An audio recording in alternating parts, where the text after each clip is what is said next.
to the rest of the people here. I want to talk to Doc, who's calling in from Texas. Doc, what's going on? What's up? Hey, Dan. Hey, Shannon. This is basically a continuation of what Craig was talking about. Okay. So you were just talking about needing different types and needing different approaches to have effective communication with people. So I'm wondering, how do you know what battles to pick, especially online?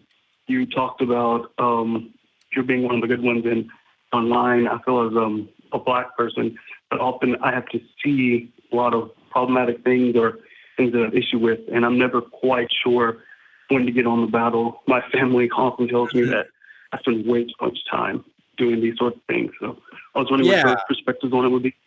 Well, I just want to point out real quick, the reason why I use that analogy is because there are people who think that, obviously a lot of protests and stuff are going on. And they're thinking that life. Like you need to like, you're a good one if you don't speak out, if you go with the status quo, and if you just follow the rules and everything's fine. Like that's what some people think of as a good one, and that speaking out is somehow uncouth or not worthy of people's time. And Shannon and I can assure you, are people who are saying, yes, speaking out and saying these things are worth people's time and it needs to be done.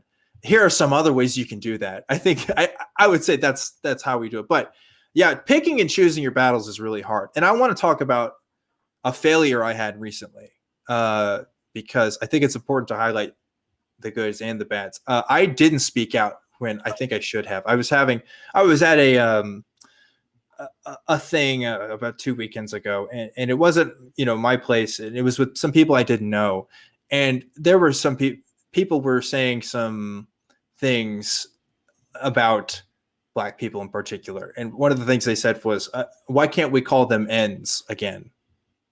And I was like, yeah, I'm not going to say the word on air, but like, you know what I mean? And it was just like, that is awful and disgusting. And in that moment, I wanted to talk to that person and call them out and say, you can't, this is unacceptable. But I felt a lot of pressure. I was at an unfamiliar place and I was with unfamiliar people. And it didn't, I was overwhelmed by all those factors and I didn't want to be a good guest, like all these pressures. And that's a situation I regret. I ended up not speaking out of that. And I ended up walking away from that conversation. But I didn't say anything. And I think about that. And I'm like, that's a conversation where I should have said something. I think I could have done something and said something about it. And that's a subjective judgment, I realize. But like when you see an active wrong and when you see how a belief can harm people or a language can harm people, like, when there's evidence of that, I think that's when you have to speak up. And yeah, sometimes it's awkward and it's uncomfortable.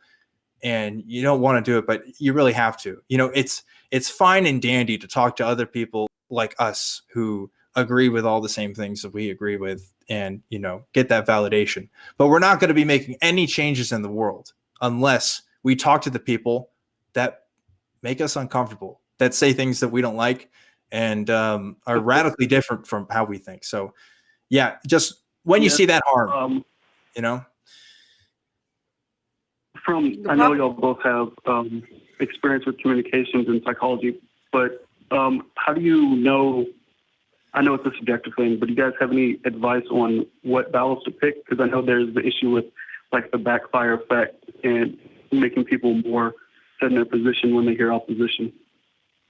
Well, those are two kind of different questions. The backfire effect has a lot more to do with strategy than choosing the battles. So you can get a backfire effect no matter what type of dialogue you're in, depending on the strategy you utilize. And that's entirely contextual. So the hard answer to this question is what I meant by the backfire effect was that if it's someone who I know is directly opposed from me that I'm choosing to speak out against, it's going to make it more likely for the effect to occur. Yeah, it's more likely for the effect to occur, but the likelihood of that effect occurring is directly proportional to the strategy you utilize in a conversation. So I'm deviating here, but I think this is an important point to make because I like talking dialect. So let's say, for example, that you and me have very opposing viewpoints.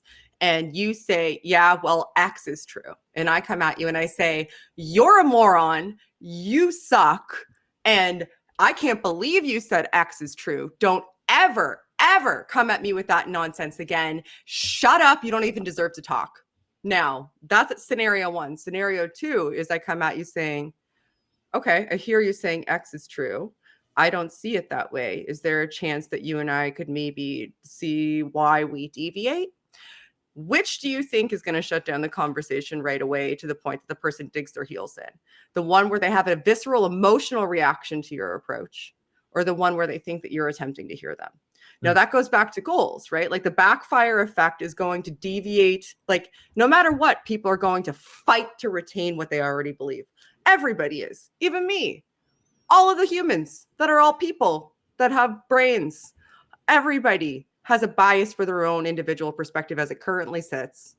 Recognizing that is a really, really important thing, so that you can make sure that you do your best to overcome it. But the first step is recognizing it, but not a lot of people are there, right? Yeah. So so that's my little diatribe about the backfire effect. But regarding your pick the battles, it's entirely going to be contextual. So if you're talking about somebody that's in your real life that you see doing damage, if you feel as though you have the bandwidth for it, I would say that you almost have an obligation to at least attempt to do something, to figure out a strategy to approach that person, to at least, find out why and attempt to deter them.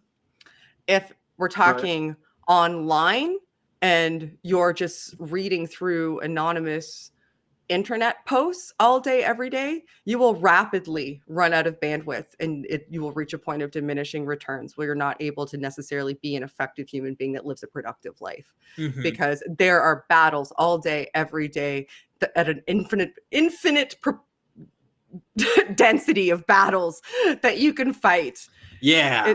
That popular post on Twitter, chances are somebody else has already made a great point, and that person just isn't listening to that point, right? And that example I gave earlier about that conversation that I regret, I almost guarantee the person that said that thing probably hasn't been called out on that kind of stuff. And if I have a feeling, if I did call him out, that would probably wake him up a little bit, because he's so used to saying stuff like that he feels comfortable. And being a fellow white person, he's not going to say that in front of offending parties, right? So, that was an opportunity for me to where I should have said, yeah, this is a chance where I need to speak up, because I have the opportunity. I see the immediate harm, and yeah, this guy's going to be a bit rattled by it, and he should, because what he's saying wasn't right. So yeah, real life conversations are almost always going to be better than online conversations, but yeah, you got to pick your battles with that kind of stuff. If you notice, I mean, Shannon and I, we talk to people on Twitter and stuff too, but I would also say at least I do it to a very limited capacity, because I recognize the futility in it sometimes. And I only try to say things when I think I add to the conversation, because like I said, chances are somebody else has probably already said something great, but if they're not listening, they're not going to listen. So. Okay. Thank you. Yeah. Thanks for calling in. Yeah. Thanks, great call. Got straight to what you wanted to know. And we had a good